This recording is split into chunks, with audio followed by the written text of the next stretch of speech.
Yevropa Chempionlar Ligasidan chiqib ketganimizga qaramay jamoamizdan faxrlanaman va yana kuchliroq qaytamiz. Pep Gvardiola o'yindan so'ng qanday fikr bildirdi? Pep Gvardiola seshanba kuni Real Madridga qarshi Chempionlar Ligasi guruh 8 finalidan chiqib ketgach, 10 kishi bo'lib o'ynagan jamoasidan faxrlanishini aytdi va futbolchilari bu tajribadan yanada kuchliroq bo'lib chiqishiga ishonch bildirdi. Manchester City ushbu dramatik Etihad'dagi o'yinda 2-1 hisobida yutqazdi. Umumiy hisobda esa 5-1 bilan mag'lub bo'ldi. Uchrashuvda Vinicius Junior dubl qayd etdi. Erling Haaland esa hisobni tenglashtirdi. 21-daqiqada jamoa sardori Bernardo qo'li bilan ataylab o'ynagani uchun to'g'ridan-to'g'ri qizil kartochka olib, Vinicius penalti tepishiga sabab bo'ldi va jamoa 10 kishi bo'lib qoldi.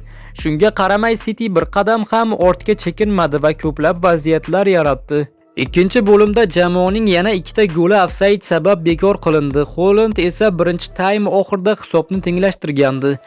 Ammo yakunda Viniciusning qo'shimcha daqiqalardagi goli mehmonlarga g'alaba keltirdi va umumiy hisobda 5-1 bilan Real Madrid keyingi bosqichga yo'l oldi va bu City uchun ketma-ket 3-mavsumda Yevropa play-off bosqichidagi mag'lubiyat hisoblanadi.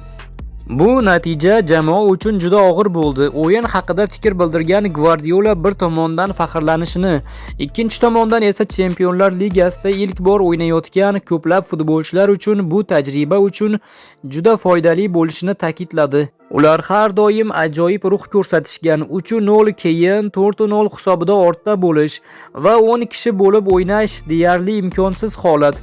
O'yinni tahlil qilsam, boshlanishi va o'yinimiz menga juda yoqdi. Albatta 11 ga 11 o'ynashni xohlagan bo'lardim, lekin futbolda bunday vaziyatlar bo'lib turadi. Real Madrid juda kuchli jamoa va xatolaringiz uchun darhol jazolaydi. Kelajak yorqin, keyingi mavsum biz qaytamiz va biz bundan saboq olamiz. Sport bu sinov. Real Madridni tabriklaymiz, ammo ichimizda shunday hissiyot bor. Biz 11 ga 11 to'liq o'yin o'tkaza olmadik va nima bo'lishini ko'ra olmadik.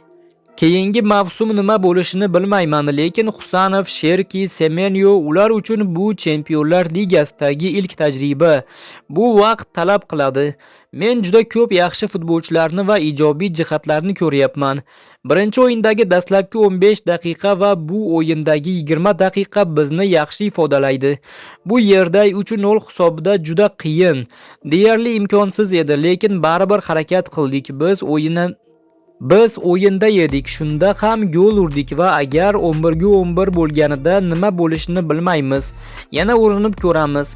Endi jamoa Yevropa musobaqasidan chiqib ketgan bo'lsa-da, hali oldinda kurashayotgan musobaqalar bor. Manchester City Premier Liga chempionligi uchun kurashmoqda. Angliya Kubogida chorak finalga chiqqan va yakshanba kuni Arsenalga qarshi Liga Kubogi finaliga tayyorgarlik ko'rmoqda. Biz Angliyadagi eng yaxshi jamoaga va hozir Yevropadagi eng yaxshi jamoaga qarshi kurashamiz. Ular bilan yana Premier Ligada ham o'yinimiz bor. Ba'zida ular kuchliroq bo'ladi va biz bu bilan nimani yaxshilash kerakligini ko'rsatadigan oyna hisoblanadi. Yakshanba kuni finalimiz bor. Angliya Kubogi ham davom etmoqda va Premier Ligada ham kurash bor. Biz oxirigacha kurashamiz va keyingi mavsum uchun to'g'ri qarorlar qabul qilishga harakat qilamiz. Biz qaytamiz. Bitta o'yin bu katta baxt ham emas. Dunyoning oxiri ham emas. Biz tayyorgarlik ko'ramiz va aslida kim ekanimizni ko'rsatamiz.